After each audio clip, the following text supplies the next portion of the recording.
Hello, it's your favorite sports Unc here. Don't forget to hit that subscribe button to join the fastest growing community on YouTube. Remember, Nightcap doesn't happen without you. So please subscribe or you're going to make Ocho cry. Tyrese Haliburton leads the Pacers to their second straight Eastern Conference final. 31 points, 8 assists, 6 rebounds, 10 of 15 from the floor, 6 of 10 from the three-point. I think in the second quarter, that's what did it. Mm-hmm. They were down by a minute at 19, and then Hallie hits like 4 or 5 threes. Flipped the momentum. He drove the basketball. He was sensational. He won this game for him. And everybody, I don't want to take anything away from anybody because I thought Neesmith played well. Nembhard played well. Siakam. Again, Ocho, Siakam, 21 points. Neesmith, 13 points, 13 rebounds. Miles Turner, 10 points, 7 rebounds. Nembhard, 18 points. Hallie was sensational, plus 27, the highest plus minus. They shot 50% from the floor. They shot 43% from the three-point line. And they win this game. They go on the road. 3 games, all 3 games in the number 1 seed building. They won the ball game. Yeah. And they won it in clutch situations, playing great. Hallie was putting the ball on the floor, getting to the basket, or he was shooting that rainbow 3 that was splashing nothing but net. Evan Mobley played great again tonight. He was 8 of 12, 24 points, 11 rebounds. You got 11 points. Darius Garland, he's still nicked up, 4 of 16, 0 of 6 from the 3. He had 11 points, Donovan Mitchell played 38 minutes, 8 of 25 from the floor, 4 of 13 from 3, 15 of 21 from the free throw line, 35 points. I thought what really hurt them is that Donovan got fouled on a 3-point shot, and he missed all 3 of them, Ocho. He missed all 3 of them. Max Strus got great cardio in. He didn't give you no points tonight. 0 of 9, 0 of 6, no free throws. It's bad. At some point, at some point in time now, we got to start holding Donovan Mitchell accountable. Now, we say he's a superstar, and he has yet to get past the second round. Now, they won 64 games this year. He had a very similar situation in Utah. At what point in time do we say, all right, Donovan, all these acrobatics and 70 points and 57 points in a playoff game and 50 points in a playoff game, at some point in time, we need to see that progress and you move on to the next round. Go ahead, Ocho. Right. I mean, hell, Cleveland just shot 38%, man, from the field tonight. They were 25% from 3. Hell, they had 23 fouls, 11 turnovers. I mean, it took goddamn Donovan Mitchell. Shit, he had 35 points. We were 8 for 25. Yeah, he took 25 shots to get it. He took a lot of shots to even get it. And obviously the inconsistencies with scoring and poor shooting from the perimeter, it killed any momentum for them or a chance at a comeback, regardless. The goddamn Pacers, everybody in double figures. That's how they do it. They do it by committee. Everybody in double figures and everybody contributing. So I mean, no disrespect to brother Donovan Mitchell, but he can only do so much. And obviously Darius Garland is hurt. It's evident. You can tell. But man, without a full roster, there's really no way they're gonna play. I call them the 4x1 team because that's what they do. They run up and down the court like damn 4x1. Huh? They're looking to push the ball, make or miss. They'll take it out the net or they'll take it out of bounds, but they're looking to push the tempo. And they were doing a great job because they want to keep the ball out of Haliburton's hand because he's the point guard. I mean, he's the guy that's looking to push the tempo. But they did a great job. Yeah. But he got it going in the second quarter. And I think he had like 15, 17 points in the second quarter alone. I think it was 15. I think he had 15 in the second quarter, and I think they were all made threes. And he was sensational. He got it going, and then once he got it going, they settled in. It's like, and I think the thing is that once Cleveland couldn't blow them out, they couldn't get any more separation, Ocho. He's like, man, we were up by 19. We had the crowd into the building, and here they are. They're still standing. We just hit them with our best. Right. We hit them with a flurry that lasted about 10 minutes, and they're still standing. Uh-oh. LeBron James tweeted, Hallie effing hooping. Where's the lames who said he was overrated? Quiet as hell. That boy nice. Even more someone everyone would love to play with. Mind the game pod. Tyrese Haliburton was voted most overrated player, most overrated by the players, and now he's on his way to his second straight conference finals. I think, if I'm not mistaken, they are the first 4 or lower seed to make back-to-back conference finals ever. Right. What it is, what do you think it is, the reason why he's received so much hate? And, I don't even think, honestly, when it comes to this, if you ask all the players in the NBA, I guarantee you none of them voted. I guarantee you none of them actually voted for this. And it's something that's it's a player's poll, Ocho. That's like saying, let me ask you a question. So the NFL, when they say the top-rated 100 players, you think they vote? Hold on, I'm just asking. It's about players. So if they don't vote for this, they're not voting in the NFL, correct? Or when the baseball have a poll, who's the best player, they voted. I don't remember ever voting. You didn't have that poll. Did they have that? Did they have that when you voted? When you played?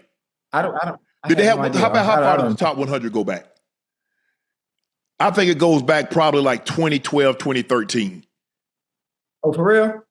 Yeah, I just because if you ask the NBA players about this voting stuff, you ask them if they voted. Of course, they're not going to attach their name to it because they smiling in the man's face. Oh, okay. Yeah. I see you think I'm going to say, yeah, I voted him most overrated? I just doubt it, man. I just think it's something. I think it's something that. Let me ask you a question. Well, how did they come up with his name? Of all the players, there are 450 players in the NBA, 30 teams, 15 players per team. Well, they only listen. You notice they picked the top dogs, right? They picked the top dogs. So he's a top dog. I think it's just his game is not pretty. It's not aesthetically pleasing. Okay, we'll say that. I think that's why they said he's overrated. But let's not be disingenuous to say that the players didn't vote. They voted. I don't think they did. I'm just being honest with you. He can't be as good as he's been all season long, and all of a sudden, some players in the NBA that respect each other, unless it's a personal issue, are going to say, "Oh, he's overrated."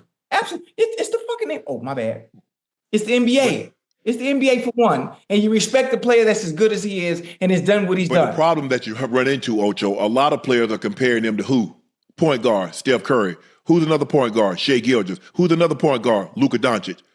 Right. So when you okay, I like what you just said. That comparison, like I always say, is the thief of joy, right? Okay, you comparison him to Steph and SJ and all these other point guards. Well, you wouldn't say he's overrated. You'd just say he's not as good as them. Everybody just named aesthetically pleasing. Look at Shai's game, SGA's game, smooth as goddamn butter. Look at Steph. Got all the little kids, little infants, can't even walk yet. They shooting threes. Yeah. So it's different. Haliburton, his shot looked like Sean Marion. It's not pretty. It looked like Horace Grant when he shoot. I mean, it's just what it is. But he gets the job done in not a beautiful way. It's like you see a woman, right? You see a nice woman, shape, she's cute, and all of a sudden she turn around, it's like, it's not what you thought it was. But it gets the job done. I know what you mean. That's all. Yeah. But I think I think the thing is, for me, I do believe, Ocho, there's a reason why when you vote, you go into a booth so nobody else knows what you're doing. Yeah, I don't like that. We need to get rid of that. Oh, my bad. I mean, look at that. They got, Tyrese Haliburton got Rudy Gobert, Trae Young, Jimmy Butler, Bradley Beal, Draymond, Ja, Jewel Randle, Embiid, Giannis, Dylan Brooks, Paul George, Tyler Hero. All these guys were on there. Mm-hmm. That's man. No one who reached the NBA is overrated. True. Because what are you basically, because, if you're in the league, obviously, there's level to everything. Everybody that works at a Fortune 500 company isn't the CEO. There's not the CFO. Mm-hmm. They're not the COO. So obviously there's levels to it. And I think that's the thing is that you're thinking, like I said, but every one of the players that's on this list has the ability to make players that didn't make this list look foolish. In the NFL, the worst player on his best day can make the best player on his worst day look bad. Absolutely. That's the NFL. That's the that's NBA. That's MLB. Mm-hmm. The best pitcher can go out there and pitch 6, 7, 8 shutout innings. But then the best pitcher, the worst pitcher can pitch 7, 8 shutout innings. The best pitcher can go out there and pitch a third of an inning and gave up 8 hit 5 runs, and he's gotten pulled. Mm-hmm. So when you're looking at it, they're all professionals. In any profession, professional can make another professional in said profession look foolish. And you know what I think, especially when it comes to the 1%, NBA, NHL, NFL, I think the thing that separates all of the players is consistency. Yeah, for sure. I think whoever can do it at a consistent level for a very long period of time. Some people are inconsistent with it. They can do it on one night, but can't do it on the other. They're consistently just really, really good and really never fall up underneath that medium of, God damn, what the hell was that? It's just always good, and then sometimes it's great. Yes. But you do realize, like, to be great is boring because you're doing the same thing over and over. What do you think? You think Steph Curry going to the gym and kicking the ball in the hoop? No, he's shooting threes over and over and over and over again.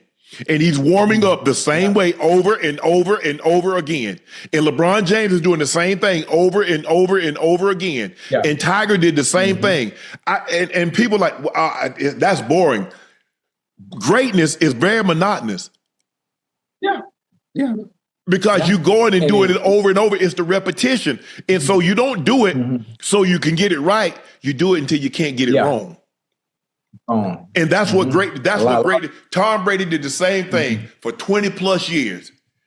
And he probably said, he enjoyed doing it, but it was boring because he's watching film. He's going out there. He's getting his band. He's getting his body loose, and he's throwing outs, and he's throwing sticks, and he's throwing go balls, and he's throwing overs, and he's throwing flat routes, and he's throwing post routes. He's doing that every single day. And the funny thing about it too is you talk about people that are great and great at what they do, and it's not even just sports, huh? It's not even just sports.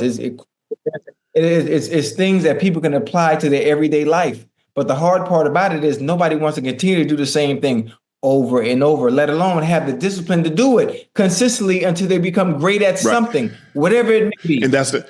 Whatever it may be. Everybody looks at shortcuts. How can I get to my end goal faster? How can I get to my end goal faster? Never really wanting to put the work in, but wanting the end result right away. Because we can get a microwave society. Gratification, it never lasts. We're in a microwave society, Ocho. Because what I can do, I can just stick it in the microwave for a minute and it's done. I ain't got to put it on the stove. I ain't got to watch it. It ain't got to simmer. I ain't got to go back and check it. I just put, bing. Hey, but listen, it doesn't matter.